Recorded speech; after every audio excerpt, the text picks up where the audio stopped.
It's a pleasure to have Lawrence with us this evening. I'm quite sure it'll be quite an emotive subject that we're going to be hearing about tonight. But I'll let Lawrence introduce himself and give us a wee bit of his own background, rather than me doing it and not getting the information correct. I'm Lawrence Cowan. I am a Chief Executive of Spina Bifida Hydrocephalus Scotland, and I've been in post for about 2 and a bit years now. My background has been I've covered everything from politics to charity fundraising, and policy influencing as well throughout my career. And I suppose the reason why I love working for charities and supporting various charitable causes is because you really do see the difference that you make with not only the work that you do, but also the people that you meet. And I want to say a huge thank you for inviting me tonight because I also love meeting so many people who are doing some fantastic things. So I also want to say a huge thank you to you for the work that you do in your communities and right across the globe as well. Um, but I think just to kick off, I wanted to show you a wee video about the work that we do at Spina Bifida Hydrocephalus Scotland. We exist to give every child and young person with spina bifida and hydrocephalus that chance to feel unstoppable. So we've all had that feeling when someone believes in us. And it's what helps us get to where we have been or where we are to today. And we are there to make sure that the young people and the children that we work with have that self-belief as well, because quite often the way society operates, it is there's so many challenges for people with spina bifida and hydrocephalus and their families, and we help them overcome them. So I just want to show you a quick video about the work that we do, and then we'll go into a bit more detail about the different aspects of what we do. Everyone hear that? Every journey begins with a moment. Sometimes it's unexpected. A diagnosis, a question, a future that suddenly feels uncertain. In that moment, families need more than information. They need reassurance. They need understanding. They need to know they are not alone. That's where SBH Scotland begins. From the very start, we stand beside children, young people and families living with spina bifida and hydrocephalus. Through practical support, trusted advice and human connection, we help turn uncertainty into confidence. As children grow, so do the possibilities. In schools, in communities, in friendships. Because this is about more than services. It's about belonging, opportunity, resilience, and the freedom to imagine a future filled with possibility. For adults, families and carers, we remain there through every stage of life, offering support, community and hope when it matters most. Every conversation, every milestone, every challenge overcome. Together, these moments become something powerful. Lives lived fully, families strengthened, futures reimagined. Spina Bifida Hydrocephalus Scotland. Together, we are unstoppable.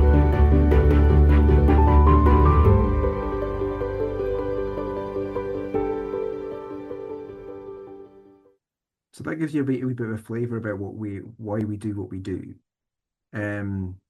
And I'm just going to talk you through a bit more detail as to what we're doing. We've also recently launched our new five-year strategy. So we launched that last year. So I'll take you through some of our kind of plans for what we're planning to do over the next 5 years.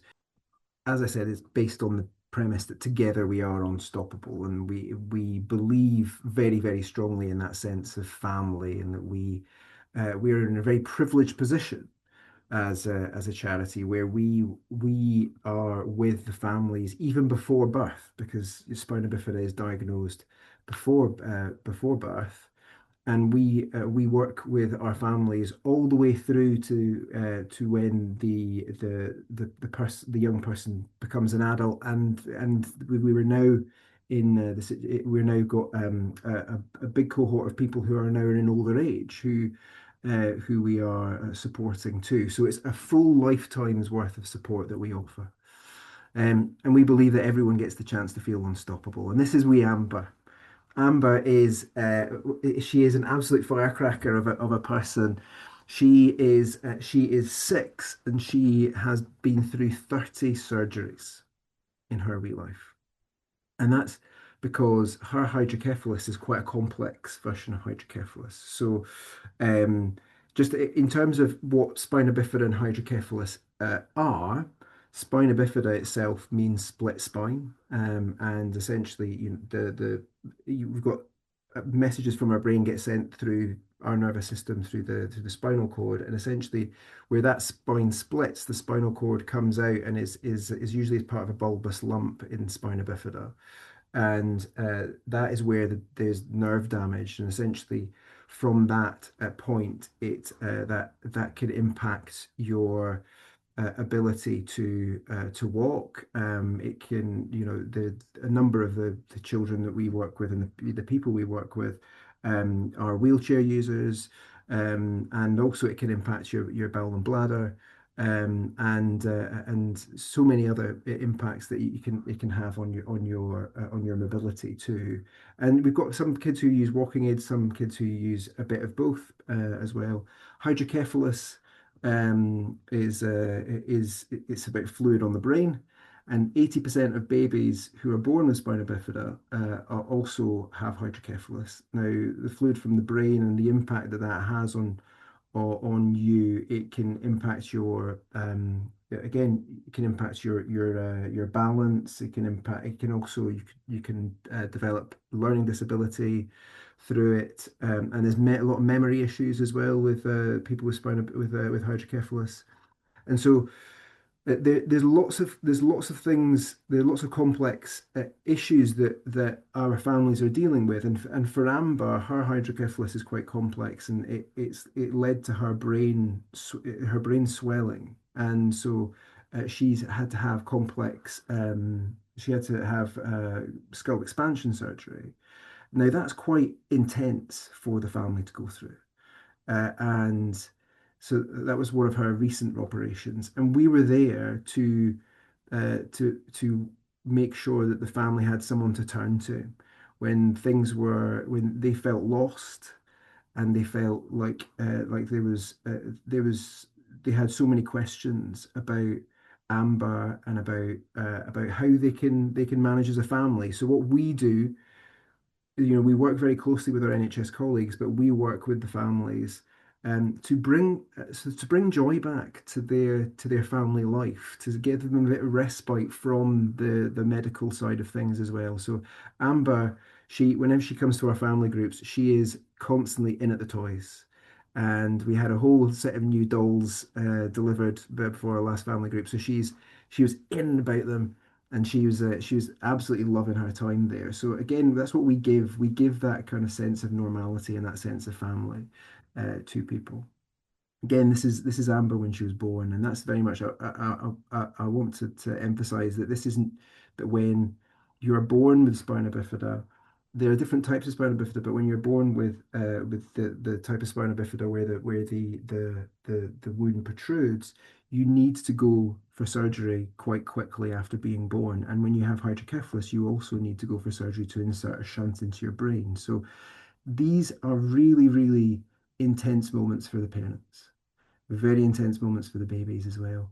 And so we are there to make sure that we are that they get support, and that they have someone to speak to, and that they have someone to turn to, and they also have someone to celebrate their newborn baby. Because we as a charity, we always say whenever someone contacts us if their child's been diagnosed with spina bifida, that when they're always worried about what their life of their baby will be, and the first thing we always say to them is congratulations, because you there is as much joy in a child, in a disabled child, as a non-disabled child. And I say that as a father of a disabled child. And I think that is something that we are really focused on, is making sure that we bring the joy into lives. We help people find their passions. We have introduced people to sport in a way that has allowed them to become Paralympians. We also have Megan Dawson Farrell is a she was a wheelchair curling she was a wheelchair curling para-athlete at the Beijing Olympics. But before that, she was also a track athlete. So she was involved in the Commonwealth Games, and she competed in the Commonwealth Games, and she discovered her love for sport at one of our events. So that's what we also do, is we introduce people to passions, and we introduce them to various different elements and various different things that they can do. So we recently had wheelchair curling through as well again, and we're supporting the next generation of wheelchair curlers and people who have different passions as well. We also have art, creativity, all these sorts of things that come through. We've just done a music session with our kids where they got involved with the instruments and they recorded a song as well. So it gives it again, it's that kind of sense where they got an opportunity to do things that are really really fun. And this young man here is Patrick. So he is the part of the next generation of track athletes. So he again is very, very involved with the work that we do. But he is a fantastic example of someone who has found his passion, and he competes in wheelchair racing as well. So again, we are very much about showing your disability, it's not a barrier to you having a wonderful and fulfilling life. So that's very much what we're about. We're also offer that proactive support. So what we do is we prevent crisis. So whether it's be our counselling, where we work quite closely. We have someone who has spina bifida, who is a counsellor, and he helps people deal with a lot of the mental impact of the conditions. And also we have support teams who work one-to-one with people, who work with people like Mary in this picture, who she believes her motto is "I can and I will," and she's but we also we work with her to introduce her to various different things as well. So she's now part of a gym locally, and she's doing fantastically well in terms of actually as as as you age, it's the same as anyone else. You need to keep exercising and stay fit and keep mentally well as well. So we're helping her access those opportunities to make sure that she stays fit and well as well. And then we also make sure that we check in on her very regularly to make sure that she gets the support that she needs from all the statutory services around about as well. But she's a fantastic woman as well. So it shows that sense of I can and I will transcends through the generations. We have a centre in Cumbernauld, but we work right across Scotland, and our centre is it's very much we want it to be, our plans of part of our strategy are to extend the work that we do that I've just described, but also to refurbish our centre. And we want to make sure that it's a place full of life, love, and fun, and that's what we're about. We're about that life, love, and fun, and so we want to bring more disabled classes. So whether that be art classes, whether that be photography, whether that be sport or dance, we want this place to be a super vibrant place where people can come and where they can come and feel part of something. And it's also interestingly the groups that we offer. We offer groups for families, for young kids, for teens, and for adults. But the kids, when they come to us, they come to the groups. They say that it's the first time they've met other kids in wheelchairs and walking aids, and that is so so so important. It really shifts a mindset, and you can kind of see a real light bulb moment. It's a real privilege to be part of that.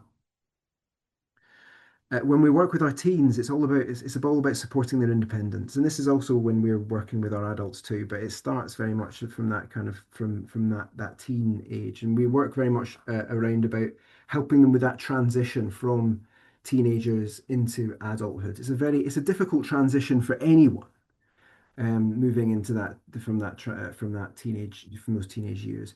But it's especially difficult for teens with spina bifida and hydrocephalus and disabled people more generally, because it's about you've got to move through services too. So, and there's a lot of questions that the parents have, and also that the young people have about what can I do? What will I be able to do in the future? And so we are there to make sense of it all. And so Mel, who's in this picture, is she works with our teens, and we've helped young people access driving lessons. We've helped them go to university. We've helped them go to college. We've helped them access accommodation to live independently. So it's all of those things that that you really, really need to make that move into adulthood, but is not necessarily obvious to start off with. So we're there to really support with that, and we want to be growing that support quite significantly over the years as well. We also have three. This is an area that we're specialising in, is the transition into adulthood. We've got transition clinics. We've got a transition clinic with NHS Lothian, and we've started them in NHS Grampian, and that essentially uses the infrastructure of the NHS. So when you come to your clinic appointment, we are also there, but we're there to support with the non-clinical side. We're there to kind of help ask the questions about, well, what is it that you want to do, and how do you want to move into adulthood more generally? We have a really good close working relationship with our clinicians, and it's actually this is an area of work that's been remarked upon by politicians in Scotland as well, and we're hopeful will be taken forward by future Scottish governments. Well, after the election on Thursday. We have so many partnerships with our clinicians. We have spina bifida clinics. We have transition clinics. We also work with schools to improve our inclusion there as well, and that involves us going into schools and advising staff as well. But also we are the sounding board for parents, so we are there to advocate for them and the changes that they need to see happening. I've given you this picture because this is our transition clinic and all of the staff involved. So it gives you the kind of sense of the number of people involved in supporting young people with spina bifida and hydrocephalus at that stage of their growth and their development. So it gives you the sense of this is a real all round service that we help coordinate as well, and we want to be growing this across the country. We have a volunteer positive ethos as well. So we've got people with spina bifida and hydrocephalus who volunteer with us, and we want to get more and more of them involved as well in the work that we do, because we also, it's a key area of getting into employability, but also giving people purposeful activity. So, Lucy, who's in this picture, she's up north. She's been a peer mentor, so she's mentored younger people with spina bifida coming through as well, and she's also volunteered at so many of our fundraising events. And we have people who volunteer at our services as well, and we've also helped build people's confidence so they get volunteer positions themselves. So one young person that we support is a patient volunteer at on the wards where he was treated. So it's a great kind of full circle moment for them as well, and it gives them something that they really appreciate too. And this is where we can all get involved. We want to bring out the joy in doing good. So we've got a big blue mascot, Spiny the Diney. You'll see him on our social media and everywhere. And I also wore that suit for 20 days. So it was quite an experience. I'm not going to lie, but we will do anything to bring joy to the fundraising work that we do, and also bring that joy to volunteering. So again, our guarantee to you and to people who come to us as a charity is that what we will do will make you happy.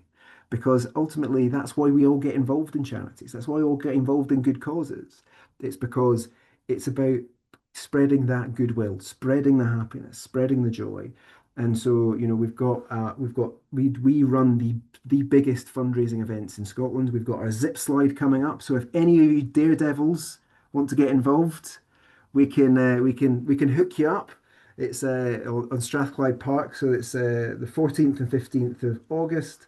And we also do abseiling off. We've got our abseil event coming up next week at the off the Port of Leith Port of Leith distillery. So many other things that we also do as well. But our volunteering as well. There's so many volunteering opportunities. We've got a garden at our centre. We've got so much stuff that needs to be done. So again, my plea to you would be if any of this is it kind of it interests you and you want to give back and you want to support our mission to give everyone with spina bifida and hydrocephalus that chance to feel unstoppable, then please, please, please get in touch and make sure that we can do it all together. And we will guarantee you not only a cup of tea, but a smile. Thank you for that, Lawrence. That was very informative and interesting. Can I start the questions off? Your last slide with your dino, how come you managed to get a quiet Buchanan Street with nobody, no pedestrians? It took a lot Did you of shove time. everybody to the side out the road? It's amazing how because I thought it was going to have the opposite effect, but it's amazing how much of a wide berth people give you when you've got a costume on like that. Anyway, so back to the serious business. Have things got better over the years with medical advancements and all of that? So yeah, I think so. You're right that people's lifespans have increased, Uh-huh. and I think it's a whole combination of things. It's about it's a medical advancements, the supports available, and it Mm-hmm. allows you to live a much more fulfilling and independent life. And so I think that also has an impact Yeah. as well. So I think that there are various different reasons. There are various different reasons for it. But yeah, we are seeing, and this is because this was a relatively new area for us to go into, a good few years ago was supporting adults because we're starting to see that adults were needing a lot more a lot more support in terms of their mental health and their physical Mm-hmm. health as Mm-hmm. well. And so yeah, we have always kind of supported across the age ranges, but we've now got we've got quite a big grouping of people with spina bifida and hydrocephalus who are in that Yeah. in that more mature bracket now. Lawrence, just looking at your actual, if I can call it your actual CCV that you've given us, yeah, you're a stroke survivor, and you've done so much because you previously director of communications and fundraising at Chest, Heart and Stroke, and also trustees and chair of the MND Scotland. You do a lot of work in those ones. Do you find it difficult to move from one fantastic charity, or do you see a challenge in another one? That's a really great question. I think it's one of those ones where um, you never a cause never leaves you. So all of the causes that I have worked for or supported, it's that it's it's that you're always supporting them, you're always wanting them to do well as well, and also that you also want to kind of you want to think that you've given something of yourself to it. When I kind of it's quite a personal thing for me. So it was for MND, it was because my best friend Gordon was diagnosed with MND at the age of 29, and that was a huge had a huge impact on us as a group of friends around Gordon.